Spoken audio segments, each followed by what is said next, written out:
চট্টগ্রামের অর্থনীতির প্রাণ প্রবাহ কর্ণফুলী নদী রক্ষায় অনুষ্ঠিত হলো সাম্পান শোভাযাত্রা। সামাজিক সচেতনতা তৈরিতে শতাধিক মাঝির অংশগ্রহণে শোভাযাত্রায় দখলদার উচ্ছেদে দ্রুত ব্যবস্থা নেওয়ার দাবি জানানো হয়।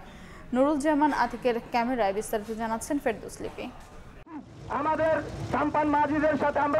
খরস্রোতা কর্ণফুলীর বুক চিরে ছুঁড়ে চলছে ঐতিহ্যবাহী শতাধিক সাম্পান। দখলে দূষণে মরতে বসা চট্টগ্রামের প্রাণ প্রবাহ কর্ণফুলীকে রক্ষায় সাম্পান মাঝিদের এই ব্যতিক্রমী শোভাযাত্রা হয় শুক্রবার।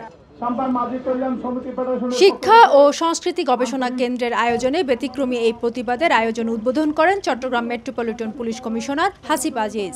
অংশ নেন পরিবেশবাদী নদী রক্ষা আন্দোলনের কর্মীরাও। এই সময় দখল ও দূষণে সংকুচিত কর্ণফুলী নদী ও এর জীববৈচিত্র্য রক্ষায় সামাজিক আন্দোলন গড়ে তোলার আহ্বান জানান অতিথিরা। পরিবেশ বিনষ্ট হয় এমন কোনো কাজ করা যাবে না, সেটা করলে আমরা যথাযথ আইনগত ব্যবস্থা নেব। এই কর্ণফুলী দখল এবং দূষণের কারণে তার প্রকৃতির রূপ হারিয়ে ফেলেছিল। আমরা চেষ্টা করছি সেটা ফিরিয়ে আনার জন্য। আমাদের নদী বাঁচাতে হবে।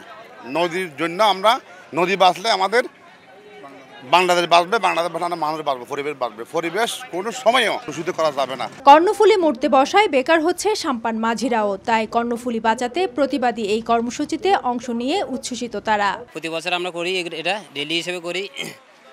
গুড়ি ফাঁক দেই, ভালো লাগে, অনেক ভালো লাগে। প্রতি বছর হয়, অনেক সুন্দর হয়। এই র্যালির মাধ্যমে আমরা দুই পাশে অবৈধ দখলদার উচ্ছেদ এবং সামাজিক আন্দোলনের মাধ্যমে কর্ণফুলীকে রক্ষা।